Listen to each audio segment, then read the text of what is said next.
what I should have said. Suicide is not chosen. It happens when pain exceeds resources for coping with pain. That's all it's about.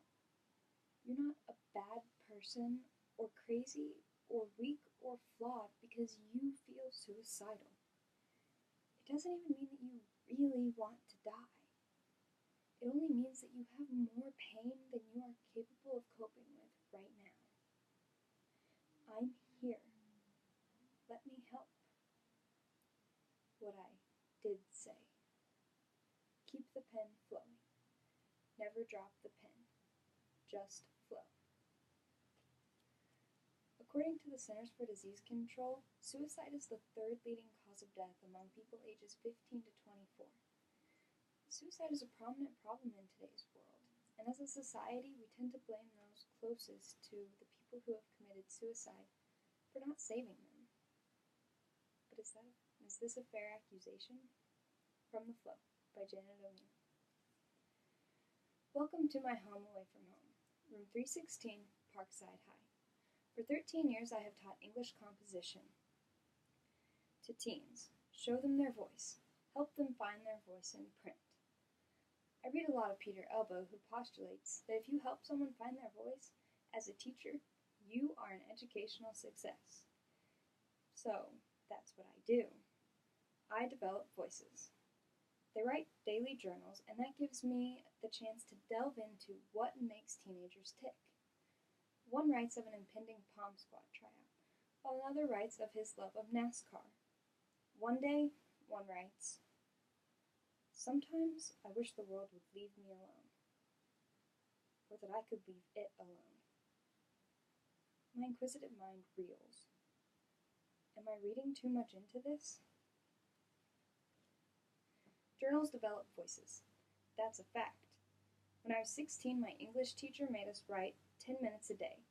No daily topic, and confidential. No telling the parents anything. The only objective was to keep the pen flowing. Never drop the pen, he announced. Just flow.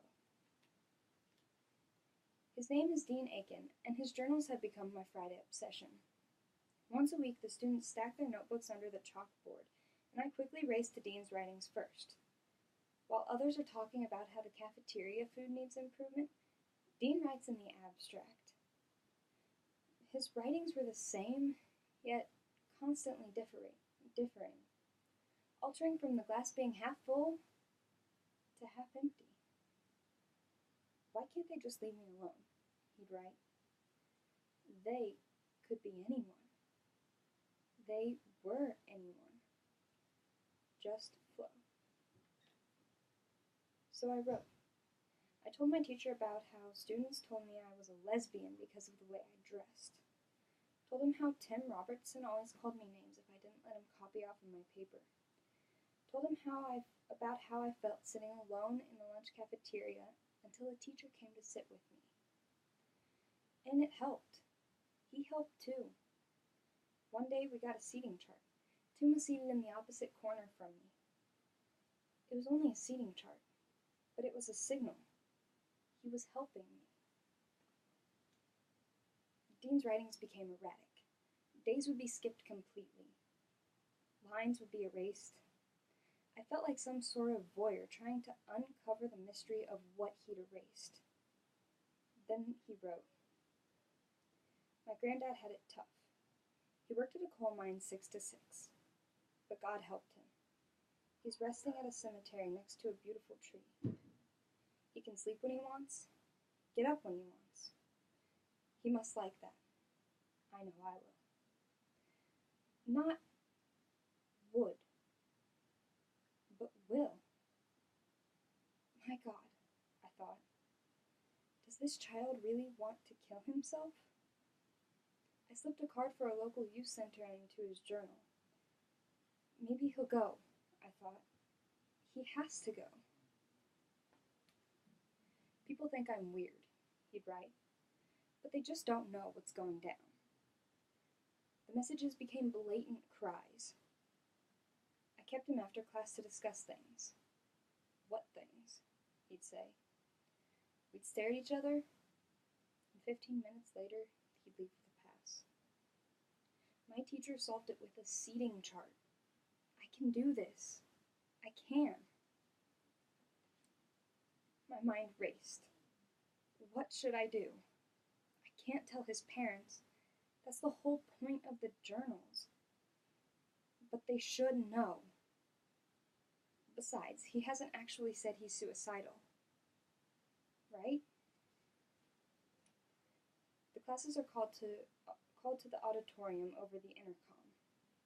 The principal steps to the microphone.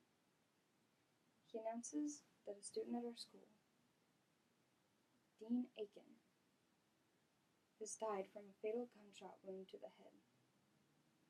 I pinch myself. Wake up! But there I was, in an auditorium filled with now mourning people, apparently the only one who saw it coming, and the only one that did nothing about it.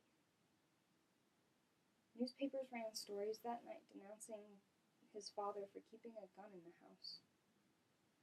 Part of me wanted to blame him. I needed someone to share the blame. I could have helped. I could have done something. Instead, I had told him to flow. When his mother asked for a meeting, I was not shocked. She had gathered his belongings and scoured over them undoubtedly. I would have done it too. Do you read these journals? Yes. Yes, I do. Every Friday.